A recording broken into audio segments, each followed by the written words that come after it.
c'est parce que c'est lui qui est le président de la République. Je vous remercie et je prie qu'il me soit donné acte de l'ensemble des réponses que M. Diallo vient de donner. Merci, Monsieur le Président.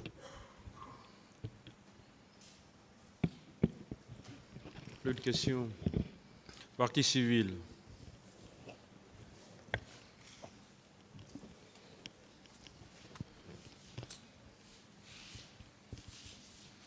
Monsieur le Président, honorable assesseur, je pense que je ne serai pas très long, mais je vais faire quelques mises au point, puisqu'il est important de remettre les choses dans leur contexte. Monsieur Diallo, Oui, maître. il vous a été reproché ici des contradictions. Est-ce que vous comprenez le sens de ces questions? Woɓe inniɗo hare onon konngudi mum ɗin hare no lutondiri est ce que iɗon faami ko ɗen lande ɗo? Mi yiyata keɓe mi faamal ɗum. Moi je dis que je n'ai pas compris ça. Est-ce que vous n'êtes pas resté fidèle au contenu de votre procès verbal que vous avez tenu au niveau du cabinet d'instruction? Est ce que ina ko wonnoɗa on ka cabinet d'instruction ina ɗum ɗon fillutuɗa ɗo? Min on ko ɗum ɗon mi filli. C'est ce que j'ai repris ici pour moi. Est-ce que vous êtes à cette barre pour accuser quelqu'un et blanchir un autre? Est ce que ko addi on ɗo ko ukkugol goɗɗo ma jawna goɗɗo ɗo? O yana ɗum addi min. Est-ce que vous avez un intérêt quelconque de blanchir qui que ce soit ici? Est ce que hare ɗum ɗon no woni ɗum ɗon nafa on laɓɓinon goɗɗo ɗo ma ɗum ñakkinon goɗɗo ɗo? Mi tunintaɗo goɗɗo mi laɓɓintaɗo goɗɗo. Je ne vais pas blanchir quelqu'un, je ne vais pas noyer quelqu'un ici aussi. Est-ce que vous avez intérêt à ce qu'un quelconque coupable puisse sortir libre de cette salle d'audience? Est ce que ɗum ɗon hare onon no nafa on goɗɗo go bonnuɗo ɗo o yalta ɗo hare sariya waɗaka e hoore makko? Ouais. Non. Très bien. Donc moi, je crois que les déclarations que vous avez tenues à cette barre sont cohérentes et reflètent la vérité. Wo kanko ko yewtereji ko yewtuɗon ɗo kono no laabi poyi et puis ko haqiqaji gonga kadi. Et aussi à l'entame du questionnaire d'un des avocats du Koné Thieboro, je regrette son absence ici, donc ça va un peu ralentir mon ardeur. Il vous a reproché d'avoir fait allusion à la tentative de kidnapping du Koné Thieboro contre Ella Selou Dalein Diallo. Vous vous souvenez? Avocat jogo yewtiɗo ɗo andi ɗi yewtereji hare o ɓe woliɗo fi ko ɓe falno kidnapude Alaji Sellu kon Kolnat Thieboro. Oui. Oui. Est-ce qu'au moment de votre interrogatoire, vous avez eu besoin d'indiquer ce fait? Est-ce que ce n'est pas ici que vous avez demandé l'autorisation express du tribunal pour en parler? Est-ce que fenno ɓe landoto non? Est ce que ɓe landuno on ɗon? Est ce que on woli ɗum? Ina go ga landuɗon tribunal on si ɓe yamiri yon wolu ko feƴƴi ɓawa ɗum noon ina ɗo waɗɗon ɗum? Mi tori mi inni si ɓe jaɓi mi yiltito ɓawo seeɗa ɓe inni yo mi yewtu après si mi yewtitima. J'ai demandé si la demande a été acceptée pour que je fasse un rappel. Est-ce que votre objectif, ce n'est pas de décrire d'abord en amont le harcèlement qu'a subi Ella Selou Dalein Diallo avant les événements du 28 septembre? Est-ce que ɗum ina feññingol haray ko Alaji Sellu jokka kon aɗo 28 septembre ina ɗum ɗon? Ko ɗum waɗi si mi yiltiti ɓawo ɓay mi nanayi woɓɓe no inna ko waliyu ko neni ɗo haralan andi ko hon ɗum yon ɗum ɓe waɗi mo. Mi innima mi reggila seeɗa. Donc c'est pour cela que j'ai fait un rappel, parce qu'il y a d'autres qui disent c'est des érudits. C'est pour cela que j'ai essayé de faire des rappels comme ça. Très bien. Et aussi, est-ce que vous comprenez le fait que certains passages de votre procès verbal sont utilisés comme moyens et d'autres rejetés? Est-ce que vous comprenez cette stratégie? Oui, donc on dit que procès verbal, ɓe hutora goɗɗum ɗum ɓe liɓa iɗon andi hare ɗum ɗon hare ko peego kadi ko faalegol trompugol. Bon, c'est pour l'envie de tromper.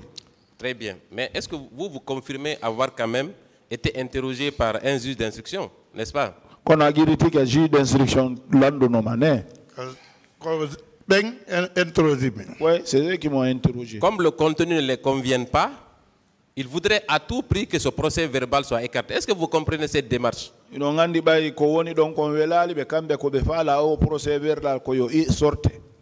bay ko won don ko welali be. Ouais. Est-ce que vous comprenez cette attitude qui consiste même à aller jusqu'à accuser des avocats d'avoir subtilisé un procès verbal? Ya ha be na avocat ben wuren sorti procès verbal. Ouais. Il n'est pas là, je vais poursuivre. Et le jour des événements, le 28 septembre 2009, est-ce que le même colonel Thieboro n'a pas tenté de kidnapper une seconde fois Ella Selou Dalein Diallo? Le 28 septembre, est-ce que quand un colonel Thieboro est pas kidnappé à la Selou Dalein Diallo? Allah est population ontum. C'est Dieu, grâce à la population, sinon il allait les envoyer. Très bien, donc ça fait 2 tentatives de kidnapping. En janvier 2009 et le 28 septembre 2009, oui ou non? Janvier 2009 et 28 septembre. Oui. Très bien. Et est-ce que vous confirmez avoir vu le colonel Thieboro sur la pelouse à l'intérieur du stade? Est-ce que vous confirmez ça? Oui, si tu as dit que colonel Thieboro nder ton ka pelouse. Ada yugol ko menengo arani ko ala giselo arani même o aro bloqué men. Ce n'est même pas voir, il est venu nous chercher, il est venu nous bloquer. Très bien. Quand le commandant Toumba a fait appel au leader pour qu'il descende des gradins, est-ce que c'est lui qui vous a asséné le coup? Vous vous rappelez de son accoutrement? Qui a asséné le coup et là c'est Selou Dalein, pardon. Commandant Toumba noddi on yo ngardu ka gradin.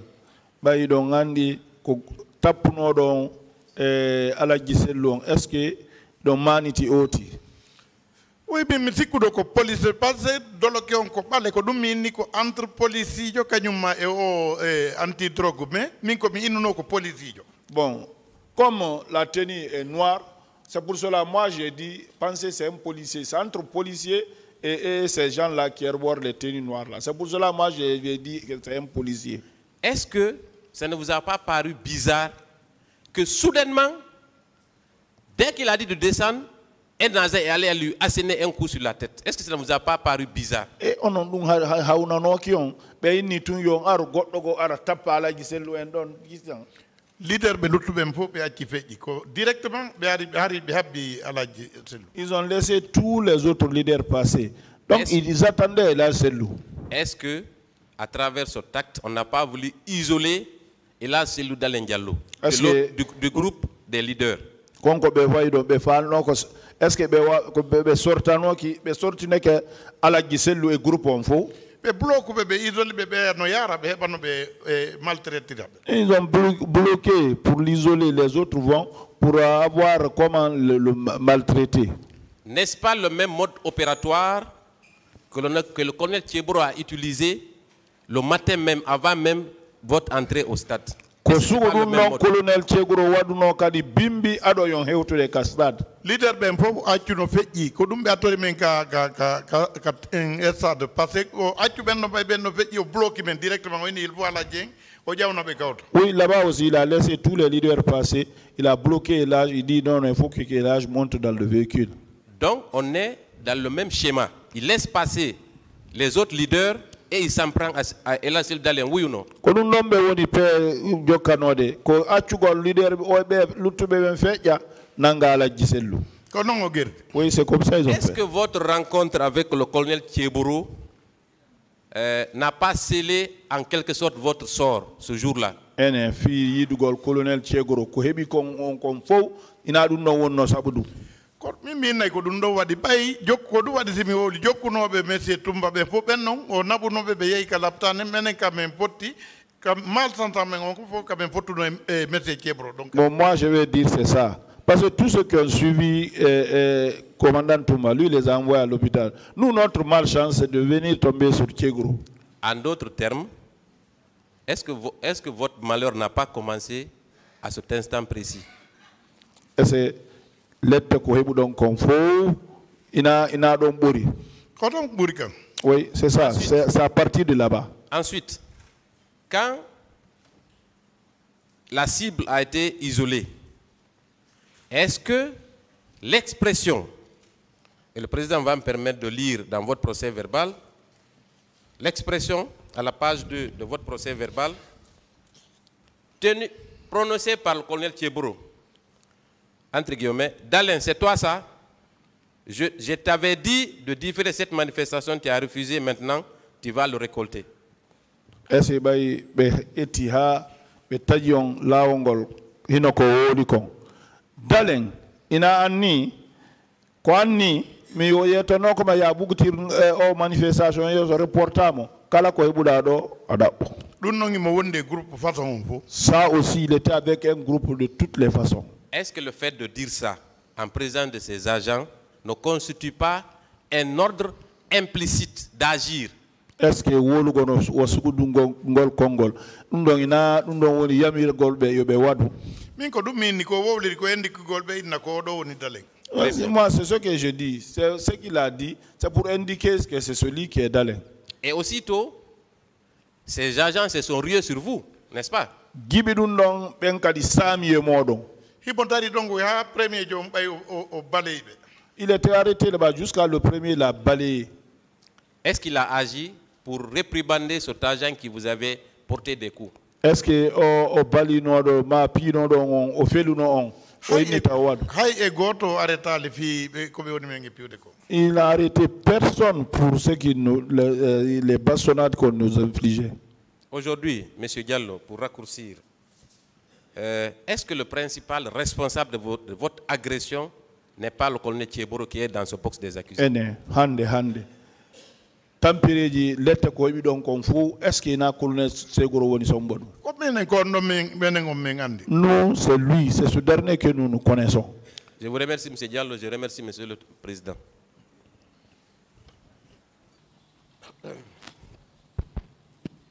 Je vous remercie, Monsieur le Président, honorable assesseur, de me donner la parole pour poser quelques questions à M. Bahouri.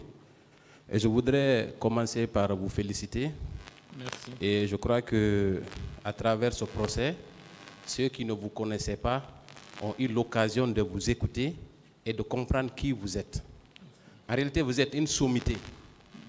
Je suis fier d'être l'un de ceux qui vous défendent à ce procès.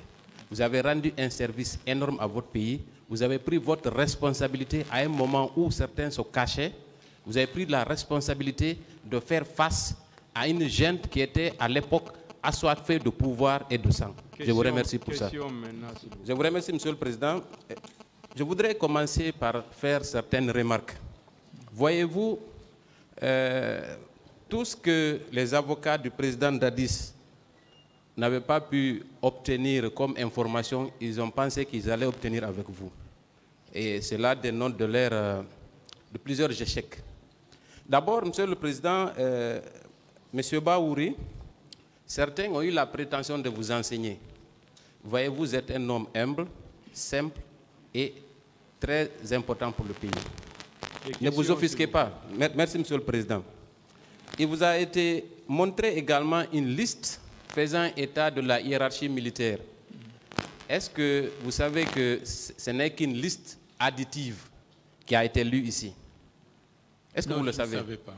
Donc, je vous apprends, monsieur Ba, que la première liste, en tête de liste, figure M. Moussa Dadis Camara, parce que c'est lui le commandant en chef des forces armées avec le général Sekouba Konaté. C'est une mise au point très importante. Ensuite, déformant vos propos, l'un des conseils a déclaré que vous avez soutenu que la responsabilité de M. Moussa Dadis Camara est purement morale. Est-ce que ce n'est pas une déformation de vos propos? La mezzanine, s'il vous plaît. Oui. Est-ce que ce n'est pas une déformation de vos propos? Bien. Oui. Et il a même demandé que cela soit acté dans le primitif. Ce n'est qu'une simple diversion, Monsieur le Président. Oui. Voilà. Ensuite, il est allé jusqu'à vous poser la question de savoir c'était quoi un aide de camp. Est-ce que vous êtes à cette barre pour donner des cours sur l'organisation militaire? Non. Est-ce que la définition de l'aide de camp vous intéresse à ce procès? Non. Est-ce que vous avez un aide de camp? Non. Alors, ensuite, ils ont également prétendu, la plupart d'ailleurs, qu'il y aurait des contradictions entre votre procès verbal d'audition au niveau du pôle d'instruction et les déclarations que vous avez tenues à cette barre. Est-ce qu'il y a des contradictions? Non. Est-ce que le fait de dire que quand Toumba Diakité est venu, il a demandé, il a donné des instructions pour que vous descendiez de l'estrade. Est-ce que cela constitue une contradiction par rapport aux propos que vous avez tenus ici? Non. Est-ce qu'à l'époque des faits, dès lors qu'il était peut-être le plus imposant, il vous a dit descendez, est-ce que cela ne constituait pas pour vous une forme de chefferie en ce qui concerne ceux qui étaient autour de lui? Affirmatif. N'est-ce pas? Est-ce que cela contredit ce que vous avez déclaré hier et aujourd'hui? Non. Très bien. Je vais poursuivre d'abord pour les remarques, parce qu'il faut rétablir les faits. Il y a eu trop d'amalgame. Et l'amalgame crée la confusion. Devant ce tribunal, tout va être éclairci. C'est extrêmement important pour l'avenir de ce pays. Nous avons baigné dans le mensonge pendant 50 ans. Il est temps que ça se termine. Ensuite, on a lu presque 50 pages des différents rapports. Est-ce que c'est vous qui avez établi ces rapports? Non. Quelle a été la conclusion du rapport de la Commission nationale? Quelque chose que j'ai, en écoutant les auditions, qui m'avait semblé contraire à la vérité. Est-ce que conclure que ce sont les leaders politiques qui sont responsables, qui ont une grande responsabilité de l'organisation de ce procès et des massacres, est-ce que ça, ce n'est pas contraire à la vérité? C'est contraire à la vérité.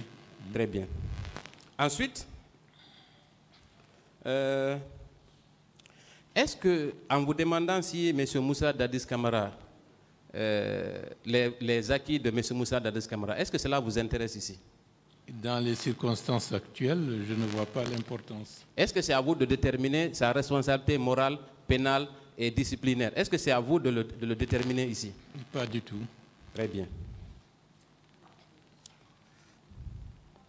Est-ce que, après avoir fait votre audition devant le juge d'instruction, est-ce que vous avez le droit de rajouter d'autres éléments qui n'ont pas été pris en compte au moment de votre audition devant le juge d'instruction? Est-ce que vous avez ce droit? Je crois que ce droit existe. Est-ce que cela est contraire à la procédure pénale ici? Pas du tout. Est-ce que vous avez le droit de rajouter toute information qui n'avait pas été prise en compte? C'est tout à fait possible. Très bien. Ensuite, on a voulu vous opposer aux déclarations que certains leaders auraient tenues dans leur procès verbal. Est-ce que vous êtes là pour défendre la version de telle ou telle autre personne? Pas du tout. Vous êtes là pour expliquer votre part de vérité, oui ou non? C'est bien ça. Très bien. Est-ce que dans ces conditions, on peut vous reprocher d'avoir des contradictions entre votre déclaration et les déclarations d'autres personnes? Est-ce que c'est logique? Ce n'est pas logique. Très bien. Ensuite, il y a l'un des avocats qui vous a demandé, mais pourquoi vous n'avez pas résisté quand on vous a porté, quand les manifestants vous ont porté au dos pour faire entrer au stade? Ce n'est pas, à la limite, irréfléchi. Ils ne se mettent pas dans le contexte. Est-ce que vous aviez la possibilité d'empêcher les gens de vous porter en triomphe? Ce n'était pas possible. Quand vous êtes venu le matin, est-ce que le stade était fermé? C'était fermé. Est-ce que quand vous êtes rentré, vous avez constaté qu'il y a eu effraction? Pas du tout. La porte a été complètement endommagée ou est-ce qu'elle a été endommagée ou elle était complètement ouverte? Elle était ouverte. Est-ce que vous ne pensez pas que celui qui a ouvert cette porte était déjà dans la dynamique de participer à ces massacres? Je pense que ceux qui l'ont fait ont sciemment piégé tout le monde. Très bien. Je vais venir au fait, parce que c'était important que cette mise au point soit faite avant que je ne rentre dans le vif du sujet. Vous avez parlé des prémices, des actes qui ont conduit à la crise, n'est-ce pas? Oui.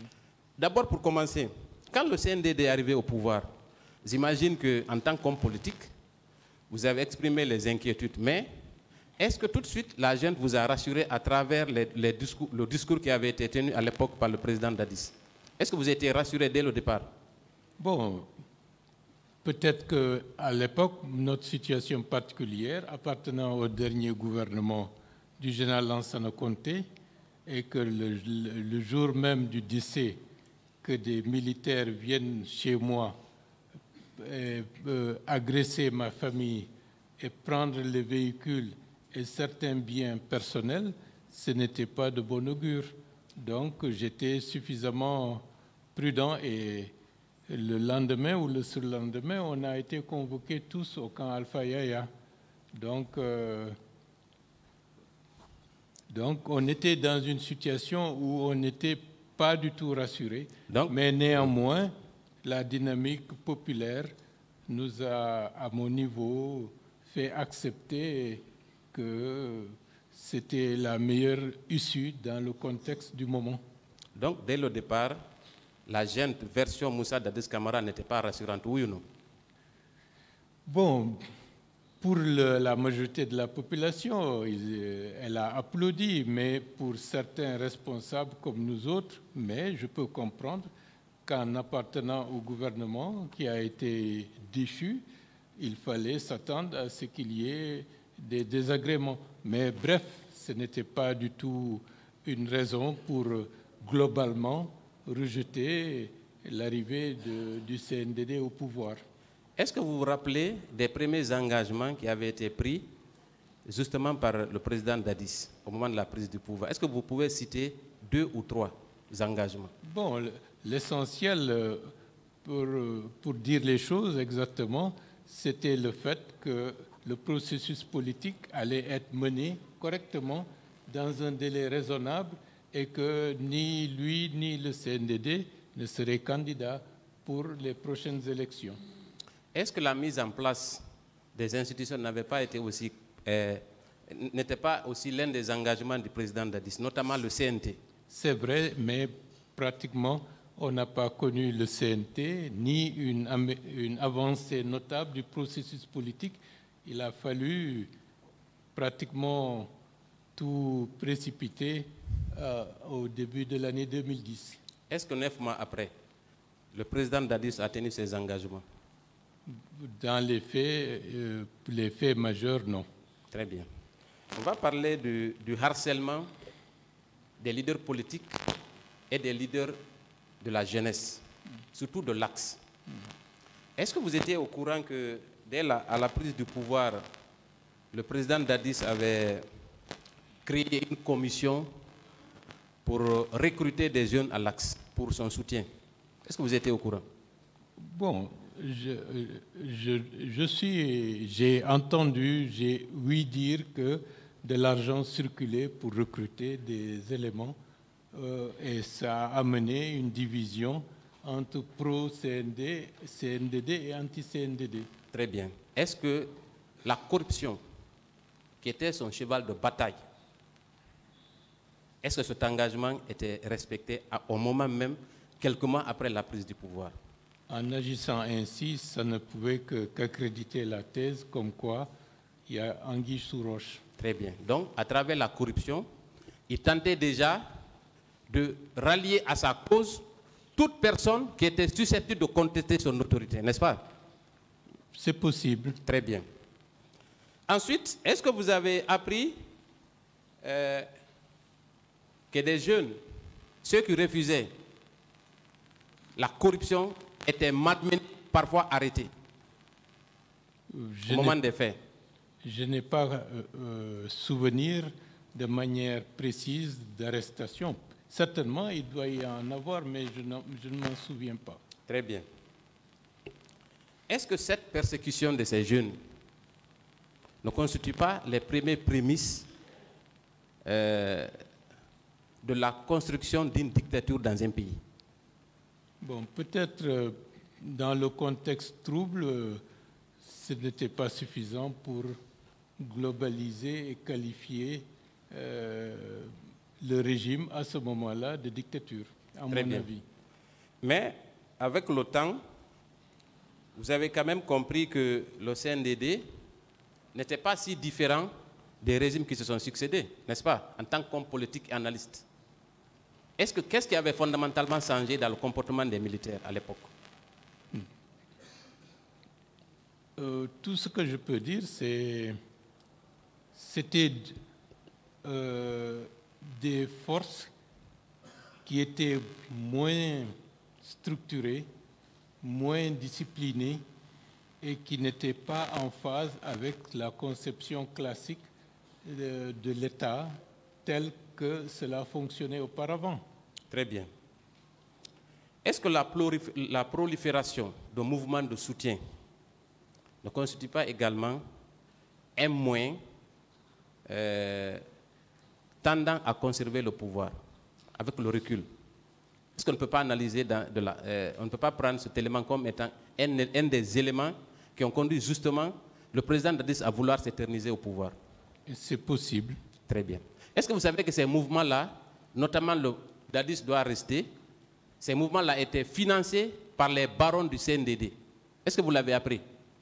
Bon, je ne sais pas d'où les sources de financement, je ne sais pas, mais je sais qu'après la création de ce mouvement, Dadis doit rester de manière spontanée. D'autres mouvements, Dadis doit quitter, à prospérer par-ci, par-là. Très bien. D'aucuns pensent que le président Dadis, son discours de Boulbiné, parce que je crois que l'un des avocats a prétendu ici que quand il a fait ce discours à Boulbiné, ce n'était qu'en réponse à une provocation des leaders politiques. Est-ce que c'était réellement logique qu'il fasse une telle déclaration, étant entendu la crise qui couvait à l'époque dans le pays? Ce n'était pas utile et ça a créé une psychose et des inquiétudes aussi bien sur le plan national que sur le plan international. Revenons à ce discours de Dadis ou la mort.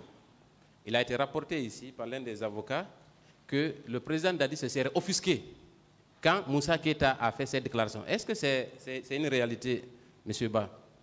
Bon, peut-être qu'il y a eu des réprimandes, mais dans le fait, le discours, la logique du discours a continué à prospérer. Très bien. Est-ce que vous pouvez nous parler du rôle du groupe de la CEDEAO dans la résolution de cette crise, notamment le groupe international de contact pour la Guinée?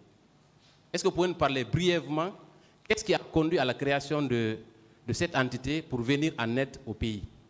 C'était une volonté de faire en sorte de faire converger toutes les initiatives, aussi bien de la CEDEAO, de l'Union africaine et de toutes les autres organisations internationales, y compris les partenaires bilatéraux, en un pool pour ne pas être dispersés et pour avoir une force d'appoint susceptible de compter dans la balance pour mener à bien la transition telle qu'elle était exprimée formellement au début.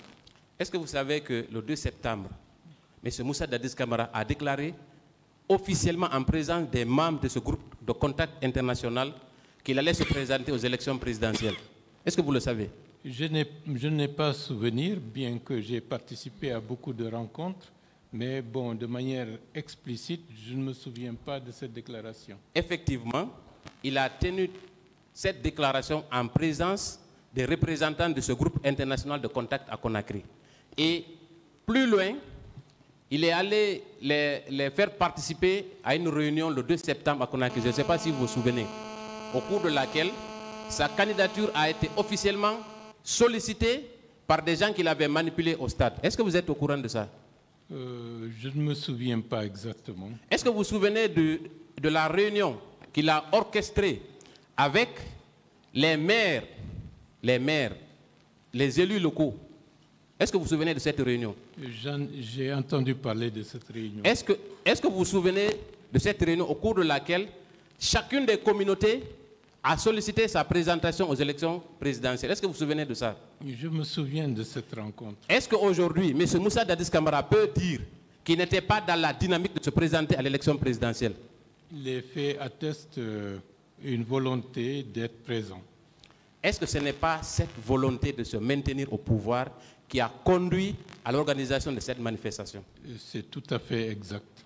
Est-ce que si il avait annoncé officiellement qu'il ne se présentait pas aux élections, cette manifestation aurait eu lieu? Non, il n'y avait aucune raison qu'elle puisse avoir lieu.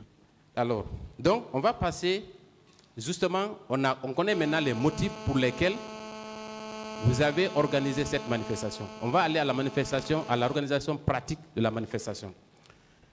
Quelles sont les dispositions que vous avez entreprises pour l'organisation de cette manifestation, de façon très résumée? Est-ce que vous avez donné des consignes spécifiques à ceux qui devaient manifester au moment des faits? Il y a eu des consignes, une sensibilisation notamment le caractère pacifique et le caractère massif qu'il fallait démontrer, puisqu'on voulait de manière visible montrer de quel côté était la légitimité populaire. Très bien. Est-ce que, au cours de cette manifestation, vous aviez la volonté de mettre fin au régime de Moussa Dadis Camara? Pas du tout, ce n'était nullement nos intentions. Est-ce que vous aviez les capacités militaires ou matérielles pour obtenir un coup d'État contre lui? Pas du tout. Alors, quand on parle de complot, M. Ba, est-ce que le complot là pouvait tenir? Il ne pouvait pas y avoir de complot dans ce contexte. Je pense que c'est nous qui avons subi un complot qui a contribué au carnage. Très bien. On va venir le jour de la manifestation. Il a été rapporté à cette barre qu'un commissariat a été incendié, n'est-ce pas? Oui. Et que ce sont les armes issues de ce pillage, de ce commissariat, qui auraient été servies, c'est ces armes qui ont servi à perpétrer le massacre au stade. Est-ce que cela est une logique, M. Ba? Est-ce que ça, c'est possible?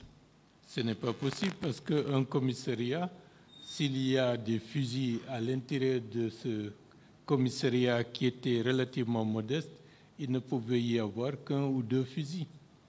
Très bien. Et c'est d'ailleurs confirmé par le commissaire central de ce commissariat qui a indiqué effectivement que les fusils qui avaient été trouvés à cet endroit n'étaient pas opérationnels. Cela est également confirmé par Toumba Diakité. Donc, il ne pouvait pas avoir de complot contre le capitaine Moussa Dadis Camara, en tout cas, en ce qui concerne les organisateurs de cette manifestation, n'est-ce pas? C'est clair. Très bien. Et j'ai oublié de parler d'un pan, c'est concernant M. Sidia Touré, la veille de la manifestation. Est-ce que vous pensez que le fait qu'il ait appelé Sidia Touré à 2 h du matin était un acte sincère tendant à désamorcer la crise? Pas du tout, parce que entre le 23 septembre et le 28 septembre, il y avait des possibilités de convoquer l'ensemble des membres des forces vives pour un entretien, pour éviter que nous allions dans la logique que nous déplorons aujourd'hui. Mais M. Sidia Touré, en tant que tel, comme je vous l'ai indiqué, ne pouvait pas prendre un engagement qui pourrait amener à ce que la date soit reportée, parce que les forces vives étaient structurées de telle manière, les décisions majeures devraient faire l'objet d'une assemblée générale expresse pour que les décisions soient prises. Tout cela a été fait pour éviter que quelques-uns d'entre nous, en catimini, puissent prendre des décisions et des contre-décisions qui auraient ruiné l'efficacité du mouvement. Est-ce que si le président Dadis était sincère, ainsi que son gouvernement, est-ce que du 23 au 28, il n'aurait pas organisé une réunion pour vous appeler afin de s'entendre sur ce qui était le point d'achoppement, afin d'éviter l'organisation de cette manifestation? C'était tout à fait possible et je pense que nous étions disposés à cela. Mais il n'y a jamais eu d'initiative dans cette direction. Je voudrais que le président me permette de lire le procès verbal d'audition de M. Sidia Touré et ensemble on verra si cela constitue des menaces ou pas. Monsieur le Président, avec votre permission. Il s'agit du procès verbal de M. Sidia Touré. Moi, j'avais des rapports très apaisés avec le capitaine Dadis. Le 28 septembre, à 1 h du matin, mon téléphone a sonné. Lorsque j'ai regardé, j'ai compris que c'était un coup de fil au nom de Tibou Camara qui était affiché sur mon téléphone. J'ai posé la question de savoir pourquoi il m'appelait si tard. Il m'a répondu que c'est le président qui voulait me parler. Je venais de me réveiller, j'ai dit, quel président? Il m'a dit c'était le président Dadis. Dans notre conversation, Dadis m'a demandé de faire empêcher le meeting qui était prévu dans la matinée au stade. Je lui ai répondu que ce n'était pas possible. À 1 h du matin, je ne vois pas comment cela pouvait être possible. Il a donc dit qu'il a beaucoup de respect pour moi. Mais il était impossible d'accepter que ce meeting se tienne. Je réitère que je n'y pouvais rien. J'ai réitéré que je n'y pouvais rien. J'ai eu l'impression que le téléphone était sur haut-parleur et que les deux suivaient ma déclaration. J'ai entendu Thibou dire qu'il fallait faire respecter l'autorité de l'État. Monsieur Ba, avec une telle déclaration, est-ce que cela ne peut pas être analysé et compris comme étant des menaces?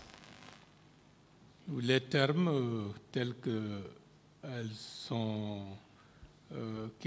qu'ils sont utilisés attestent cela. Très bien. Donc, on peut aujourd'hui affirmer, confirmer qu'effectivement, M. Moussa Dadis Camara était opposé à cette manifestation au stade, oui ou non? Par ces termes, oui. Très bien.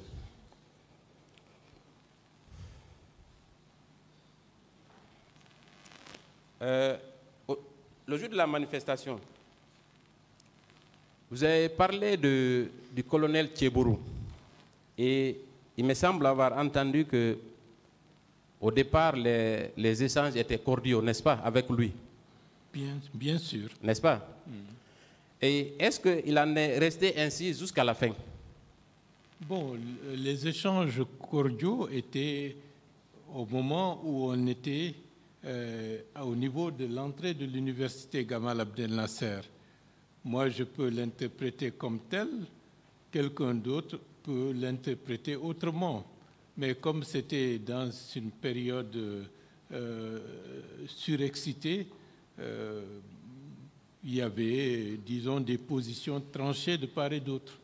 Il nous a été rapporté ici, à travers des procès-verbaux des partis civils, qu'effectivement, le colonel Tchebourou s'en est pris personnellement à plusieurs partis civils à travers ses agents. Est-ce que quand on vous dit ça à la barre, vous pouvez croire? Je vous écoute, oui, je n'ai pas compris. Ces agents ont participé au maintien d'ordre. Est-ce qu'on peut y croire? Au maintien d'ordre? Oui. D'abord, le colonel Tchebourou, quand il était avec vous dans ces entretiens, est-ce qu'il était accompagné d'agents? Il y avait peut-être quelques agents. Il y avait des agents du CMIS qui étaient à côté.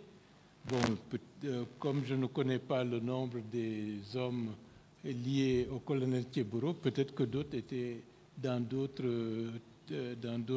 théâtres des opérations. Vous avez déclaré ici que le colonel Tchebourou n'avait pas d'autorité sur les agents. Est-ce que vous parlez des militaires ou des gendarmes et policiers? Parce que la distinction elle est importante. Vous parliez de quel type d'agent? Non, à ce niveau-là, je ne peux parler que la manière dont un agent a intimé l'ordre de nous faire sortir de la clinique.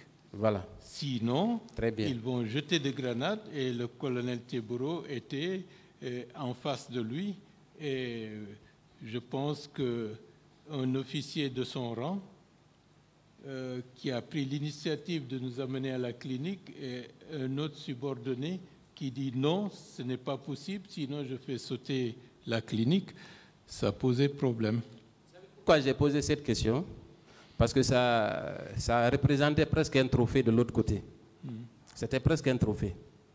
En réalité, il n'avait pas de contrôle peut-être sur les bérets rouges et les militaires. Ça, c'est peut-être plausible. Mais est-ce que sur l'esplanade du stade, vous avez vu un seul agent désobéir aux ordres de M. Tchebourou? Je ne l'ai pas vu en tant que tel prendre une initiative au moment où on était à l'esplanade du stade du 28 septembre. Donc, vous parlez d'insubordination au niveau de la clinique, n'est-ce pas? Simplement au niveau de la clinique pour dire les choses telles que se sont passées. Bien. Parce que c'est très important de le dire. À l'intérieur du stade, quand vous êtes arrivé, on ne va pas revenir sur tout ce que vous avez dit. Vous avez dit que quand vous avez appelé le colonel Tchebourou, il est venu à votre secours, n'est-ce pas? Disons, je me suis montré et bon, il est venu vers nous en marchant et il nous a pris en charge. Est-ce qu'à cet instant T, il y avait des morts à l'intérieur du stade? Je ne peux pas le dire avec certitude puisque je ne pouvais pas savoir ce qui se passait à l'intérieur du stade, dans tous les coins et recoins. Sur les environs, là où vous étiez, est-ce que vous avez remarqué que des gens étaient blessés ou tués sur Là, ces environs? j'ai vu beaucoup plus des gens qui étaient amassés, et dont des jeunes enfants qui étaient mis à jour par un militaire. Vous avez parlé d'une femme, n'est-ce pas, qui était au milieu, encerclée par des militaires comme des vautours, n'est-ce pas? Oui.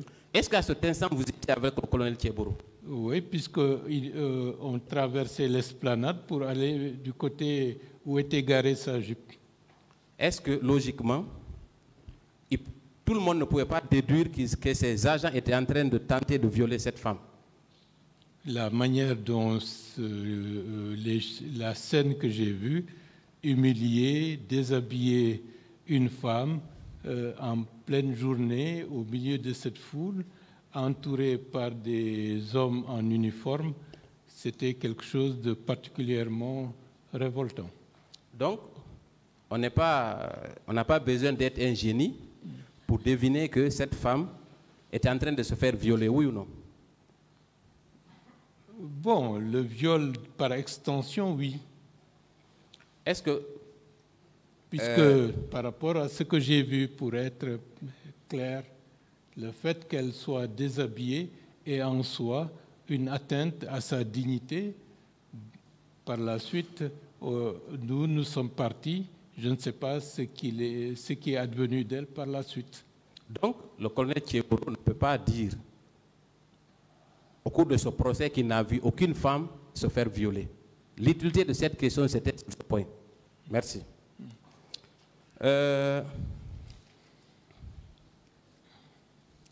Dites-moi, quand il vous a exfiltré du stade, il vous a conduit à la clinique, n'est-ce pas? Oui. À cet endroit, vous avez même dit qu'il y avait 2 militaires qui vous menaçaient, qui menaçaient la clinique, de faire sauter la clinique si toutefois vous étiez admis aux urgences là-bas, oui ou non? Bon, pour être plus clair, on était déjà admis à l'intérieur dans le couloir. C'est par la suite qu'ils sont venus et ont intimé l'ordre de nous sortir, sinon ils vont jeter une grenade à l'intérieur. Et donc, il a fallu remballer et remettre M. Diallo Selou. Est-ce que le colonel Thieboro était toujours dans l'enceinte de la clinique au moment où cela se produisait? On était ensemble. Vous étiez ensemble. Donc, c'est devant le colonel Thieboro que des militaires ont menacé de faire exploser la clinique, oui ou non? C'est vrai. Est-ce qu'il peut nier cette réalité ici? Comment? Qu'est-ce qu'il peut nier cette réalité? Le colonel Thieboro. Ce que j'ai vu, il l'a certainement vu également. Donc, M. Ba, M. Thieboro a déclaré ici n'avoir jamais assisté à cette scène. Qu'en pensez-vous? Peut-être c'est de l'amnésie. Comment? Peut-être c'est l'amnésie, mais c'est une réalité. Il était témoin, il était en face du monsieur. Donc, cet acte s'est produit en présence du colonel Thieboro. Est-ce que vous le confirmez? C'est clair. Est-ce que vous le maintenez? Je le maintiens. Est-ce que vous savez que cette personne, c'est lui qui a menacé de faire exploser la clinique, c'est Marcel Guilavogui? Je vous l'apprends, M. Ba. D'accord. Voilà. Cela a été dit non seulement par les gardes-corps de Selou Dalin, également par Toumba Diakité lui-même. D'accord. Très bien. Vous savez pourquoi on n'a pas réagi quand cette menace a été faite? Non. C'est parce qu'il n'ose pas Marcel. D'accord. Mais il aurait été honnête en déclarant que cette scène s'est produite devant lui. Oui ou non? Pas de terme péjoratif. D'accord. S'il vous plaît. Ou de Monsieur le Président, je retire le mot. Je retire le mot. Continuez. Merci, Monsieur le Président. Donc, c'est une contre-vérité de dire qu'il n'a pas vu Marcel à la clinique Ambroise. Oui ou non? Affirmatif. Merci, M. Ba.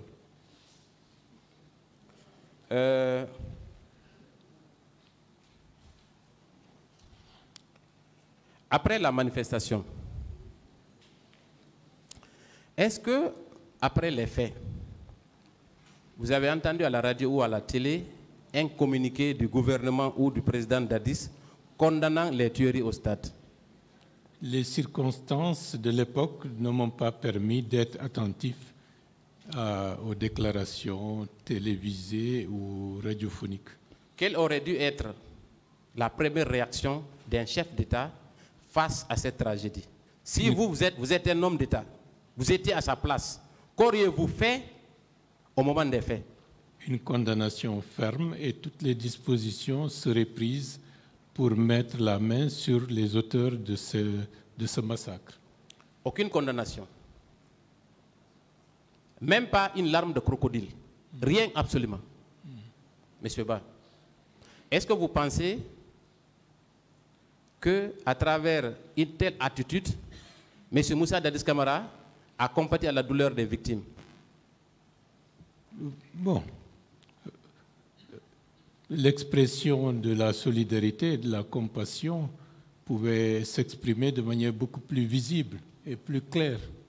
Est-ce que vous savez que quand cette tragédie a eu lieu, il vous a rendu responsable de cette tragédie à travers un discours? Je n'ai pas prêté attention. Est-ce que vous savez qu'il a dit que vous avez amené les jeunes à la boucherie? Il a dit. Je n'ai pas fait attention. Est-ce que ça, c'est l'expression d'une compassion à l'égard des victimes? Non, pas du tout. Très bien.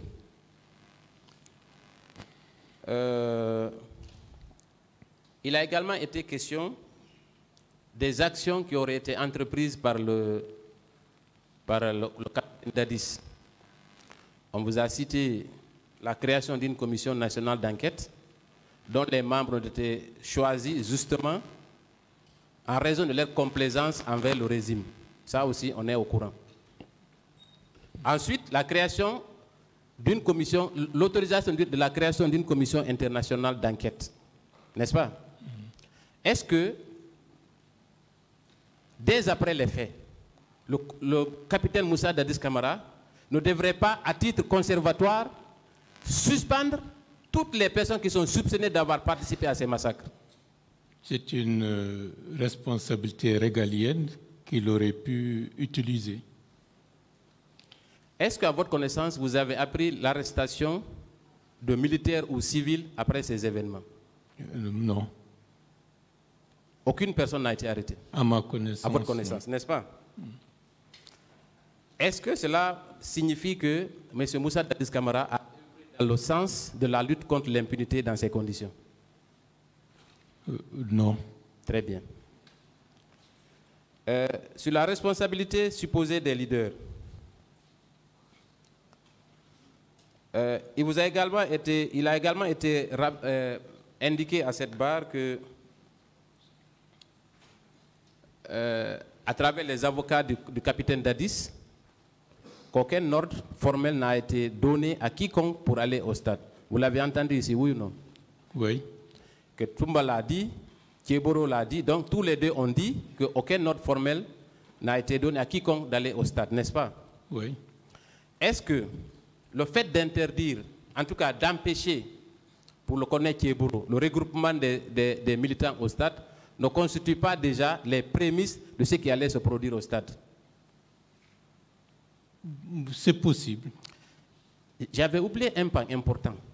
Quand vous avez quitté le stade, vous avez dit qu'au niveau de l'université, vous avez été intercepté par la hiérarchie sécuritaire. Est-ce que vous confirmez cette déclaration? Je la confirme. Est-ce que vous avez pu reconnaître l'un des responsables militaires à l'époque ou sécuritaires? C'était surtout la haute hiérarchie policière du directeur général de la police et de tout le staff de cette hiérarchie. Est-ce que la présence de cette hiérarchie policière et sécuritaire aux alentours du stade, au moment des faits, a diminué ou arrêté les massacres qui se perpétraient au stade? Pour être plus clair, c'est un convoi avec plusieurs véhicules que nous avons rencontrés juste aux abords de l'université et le colonel Thieboro a arrêté sa Jeep pour échanger avec les hauts gradés de la police. À votre connaissance, les massacres ont commencé le matin Est-ce que les massacres n'ont pas commencé le matin pour se poursuivre jusqu'au soir? Au moment où on a rencontré ce convoi, c'était possible d'arrêter le massacre parce que les moyens et les dispositions auraient dû être prises immédiatement pour stopper le carnage qui était en train d'être perpétré. Est-ce que ça a été le cas? Parce que c'est beaucoup plus après notre départ qu'il y a eu plus de massacres et plus de sauvagerie. Très bien. Est-ce qu'on n'aurait pas pu arrêter ces massacres en envoyant peut-être plus d'hommes, sécuriser les manifestants qui étaient à l'intérieur du stade et dans les abords? Non-assistance en personne en danger, et de ce point de vue, c'était quelque chose de manifeste parce qu'on aurait pu sauver beaucoup de gens. À qui on peut incomber cette responsabilité? Bon, à partir du moment où les hautes autorités dont la mission est de protéger les citoyens se sont révélées impuissantes ou passives, cela veut dire qu'il y a eu, disons, d'autres beaucoup plus puissants qui les ont empêchés d'agir. Très bien. On va parler de Claude Pivy. Et au moment des faits, est-ce que vous avez arrêté des victimes de pillage dans vos rangs? Bon, à partir du moment où l'après-midi et le surlendemain, ce qui se passait dans la capitale était indescriptible puisque c'était pratiquement une zone de non-droit où la violence sévissait partout. Et on ne peut pas, de manière précise, indiquer le nombre de domiciles pillés, de voitures volées, de personnes blessées. C'était, de ce point de vue, la chose la plus commune. Est-ce que, logiquement, cela aurait pu avoir lieu si ce n'était pas dans un plan savamment orchestré pour punir ceux qui ont survécu au stade et dans les quartiers favorables, dit-on, à l'opposition? C'est possible. Très bien. On va terminer par la responsabilité du capitaine Dadis.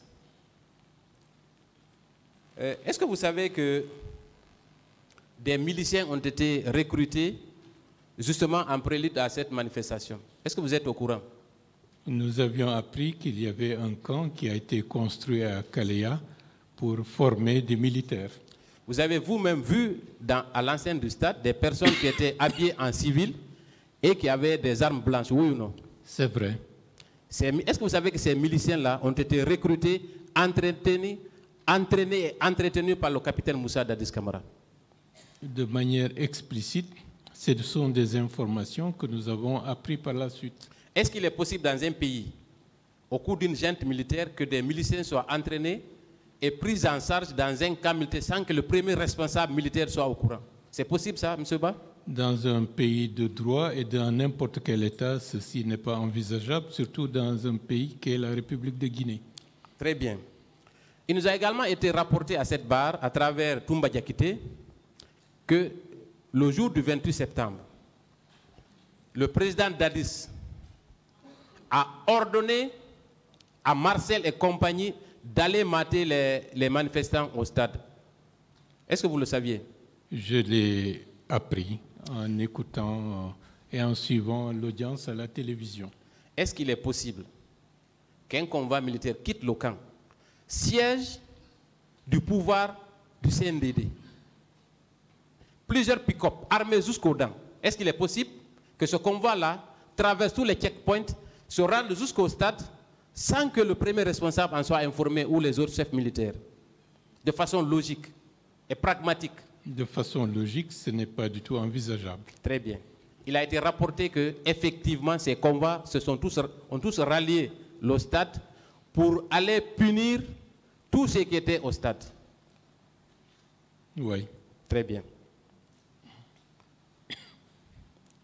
Et dans un pays avec des pouvoirs séparés, à qui incombe le maintien de l'ordre? À l'exécutif. Très bien. À qui incombe la responsabilité de protéger les citoyens en cas de manifestation? C'est le rôle de l'exécutif. N'est-ce pas? Est-ce que c'était le cas? Est-ce que les manifestants ont été protégés? Pas du tout. Il vous a été reproché ici également que c'est vous qui devriez prendre les dispositions pour votre propre sécurité. Est-ce que dans un pays normal, il est possible de songer à une telle démarche? Ce n'est pas possible puisque nous ne sommes que des citoyens et toutes les institutions et les forces publiques doivent concourir à faire prévaloir les intérêts de la population. Est-ce que le fait, pour vous, de n'avoir pas reçu les forces nécessaires pour votre protection était un motif pour annuler la manifestation? Pas du tout. Est-ce que ce n'était pas un droit que vous étiez en train d'exercer, un droit naturel que vous étiez en train d'exercer? C'est le cas. N'est-ce pas? Est-ce que, de mémoire d'homme, vous avez assisté à autant de violence que les événements du 28 septembre?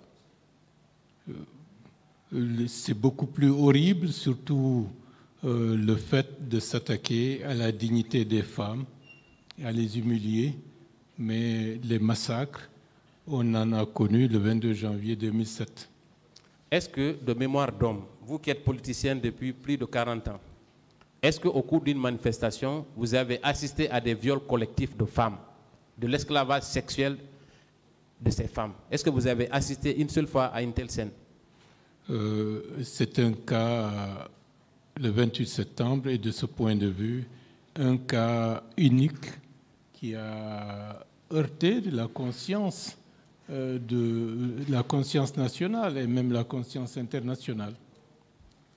Et on vous a également parlé ici d'un communiqué qui aurait interdit tout regroupement et toute manifestation le 28 septembre et les jours qui ont suivi. Vous avez effectivement dit que vous n'étiez pas au courant. Est-ce que ce torchon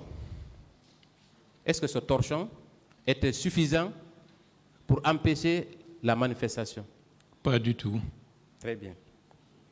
Est-ce que le fait de manifester donne droit aux forces de défense et de sécurité d'assassiner, de violer, d'enlever les femmes et de torturer les citoyens? C'est un acte de guerre. Est-ce que ce n'est pas ce qui s'est produit le 28 septembre? Ce qui s'est révélé être la réalité. Très bien.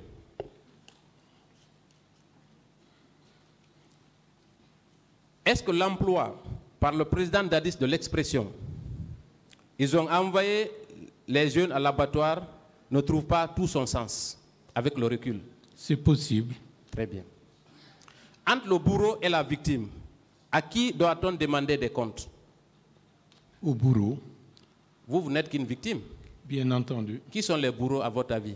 Ceux qui ont organisé, planifié et exécuté le massacre de la population. Et d'après ce qui a été rapporté à cette barre et toutes les enquêtes qui ont été menées, c'est le président Dadis qui est le principal ordonnateur des massacres du 28 septembre. Est-ce qu'aujourd'hui, il peut décliner sa responsabilité? Cette responsabilité est multiple. Très bien. Est-ce que la prise en charge de certains malades efface les crimes odieux commis au stade? Non. Vous savez, le plus souvent, le bourreau, pour se racheter une conscience, prend en charge les victimes. Est-ce que cela est suffisant? Ce n'est pas suffisant.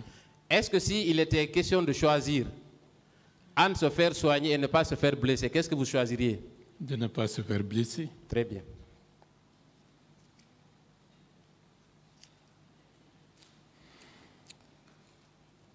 Vous êtes un homme politique, n'est-ce pas? Oui. Vous œuvrez dans l'arène politique depuis plus de 40 ans. Que représente la parole d'un homme d'État? C'est sa valeur, c'est sa force, c'est son identité. C'est cela qui constitue l'ossature intrinsèque d'un homme politique. Le respect de l'engagement, le respect de la parole avec des convictions. Est-ce que le président Dadis n'avait pas promis de ne verser aucune goutte de sang d'un quelconque Guinéen? C'est vrai. Est-ce qu'il a tenu? Ça n'a pas été le cas. Est-ce qu'aujourd'hui, on ne peut pas dire qu'il a trahi le peuple de Guinée? Bon, le peuple est en train de juger. Très bien. Monsieur le Président, je voudrais vous remercier de votre